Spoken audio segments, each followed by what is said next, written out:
বিসমিল্লাহির রহমানির রহিম। আসসালামু আলাইকুম।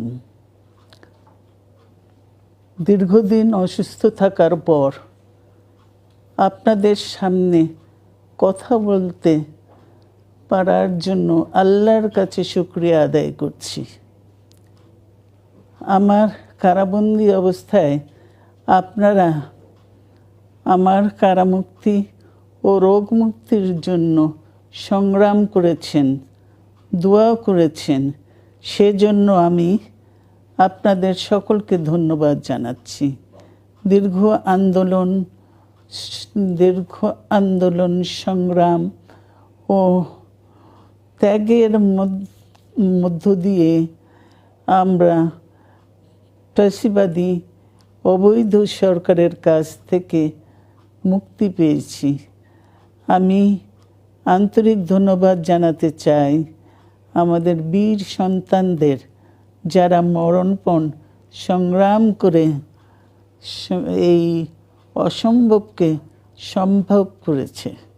শত শত শহীদদের জানাই শ্রদ্ধা। এ বিজয় আমাদের নতুন সম্ভাবনা নিয়ে এসেছে। দীর্ঘদিনের নজিরবিহীন দুর্নীতি, গণতন্ত্রের ধ্বংসের স্তূপের মধ্য থেকে আমাদের নির্মাণ করতে হবে এক সমৃদ্ধ বাংলাদেশ। ছাত্র তরুণরাই আমাদের ভবিষ্যৎ।